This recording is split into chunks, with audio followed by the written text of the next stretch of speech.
NASCAR on TNT from Dover, Delaware, in the Dover International Speedway, where Dale Jarrett is about to lead the field to a restart at lap 151 of 400. Jarrett's crew getting him off pit road ahead of Ricky Craven and taking over the lead.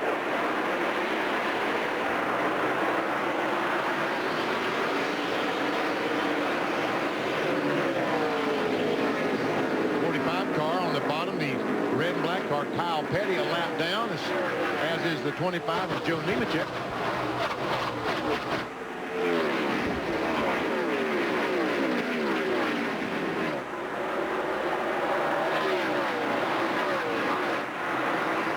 Dale Earnhardt Jr. losing a lot of track position on that pit stop. He's back in 10th place now. There he is, just behind Matt Kenseth, who continues to move forward. 17 car rolling up for him. Some lost track position earlier in the race by making an extra pit stop that a lot of the leaders didn't. All right, we've seen how well this 8-car Bud car has been able to run out front. Can he wade his way through traffic, as Tony Stewart has done today? He's right on the back bumper of his buddy. He and Matt Kenseth were rookies together in the NASCAR Busch Series and in the NASCAR World Cup Series as well. Yep. Outside. That's probably a good call, man.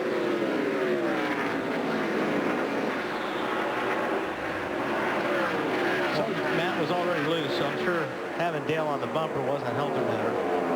Junior to 9th. RPMs that he might be turning. I'll watch RPMs while you watch the speed. Okay. The minimum RPM down to about 7,500. He had to get off the gas there early. What's going on with Mark backing up like that? Yeah.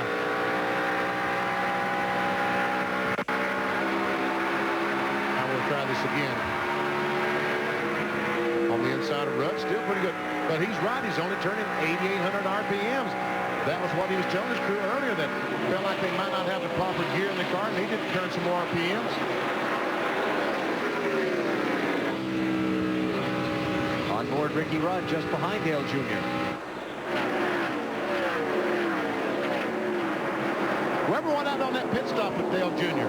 Well, Tony Eury Jr. working the front tires, Benny, had a lug nut hang, the bottom lug nut trying to get it off. He hit it the first time, it didn't come off, so he had to go back and hit it again. Just about 15.29 seconds on that stop, which just goes to show you 1 second here is just about a lifetime out on the racetrack. It's unbelievable. That is unbelievable. That just 1 second slow, he would lose all that time on the racetrack, all those positions on the racetrack.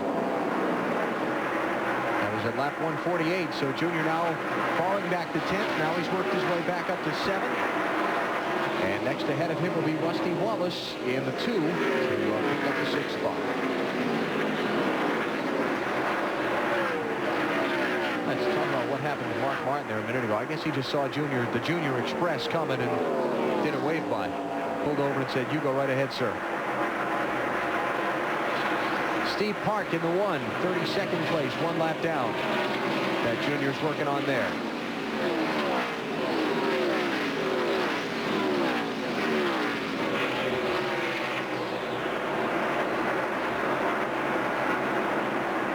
Ricky Craven and his guys having a pretty good day.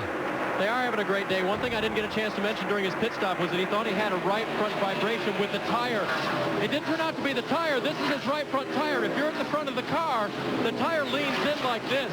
This is where we get the negative camber, and a lot of the wear is done on this shoulder. But this shoulder is perfect. The guys looked it over. It's very, very good after a 31-lap run. So they think that maybe it's a right front brake rotor that might just be a little warped on the 32 car. And what he was showing you was the negative camber they run in the right front. And it has always been a problem at this racetrack. We'll go inside our TNT garage and show you what we're talking about. See that? It's lean. That's Strayham now. White is Strayham down. They lean the tire in like the blue is to get that tire in, so then in the straightaway of the tire contact makes on the inside. And a battle for the lead. What did you goose me when he did that, Wally? Hurry up there, Benny. I didn't want to interrupt you. You know, Tide roll. Well, actually, the saying in football season would be roll tide, but in this case, it's tide rolls. Ricky Craven to the front. It's been almost a year since he picked up his first NASCAR Winston Cup win, Martinsville, last fall. Talking with Ricky, he said, we must finish top 15 in the championship. Just have to do it. And where is he? 26 points behind Michael Waltrip for the 15th spot.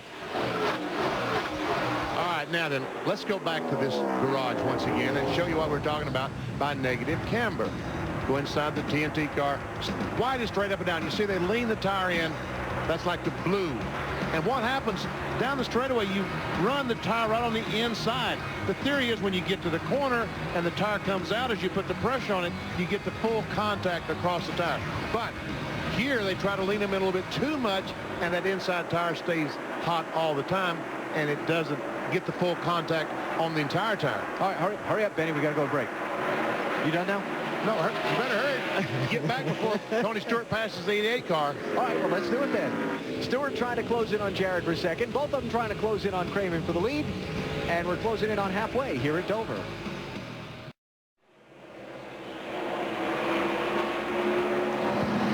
Next weekend, our coverage of the race for the championship moves on to Kansas City. Happy hour Saturday at 1 Eastern Time, presented by Sprint PCS, immediately followed by the NASCAR Busch Series race here on TNT. Then next Sunday, Sprint PCS presents NASCAR Winston Cup Racing from Kansas. We start with the Discover Card countdown to green at 12:30 Eastern Time. Well, it looks like right now that orange is the color to have. Yeah, the one with the 20 on the door would be my choice. Would it be your pick right now? You saw Tony Stewart slide underneath Dale Jarrett just after we came back from the commercial. New second place runner. Closing in on halfway in the MBNA All-American Heroes 400 at Dover. TNT's coverage of the chase for the NASCAR Winston Cup Championship in Delaware's capital city today. So far, 5 different drivers have traded the lead 8 times. Dale Earnhardt Jr. has been the dominant driver. He's led 116 of those 175 laps. Ricky Craven's been out in front for 16. Rusty Wallace 15. Tony Stewart and Dale Jarrett 13 apiece. Big story on the championship today, Sterling Marlin not having a very good day at all. 33rd place, 1 lap down now, Matt, while Mark Martin runs in 10th. Until New Hampshire, the color to have in the points was silver and red. Lee McCall, what is wrong with your race car?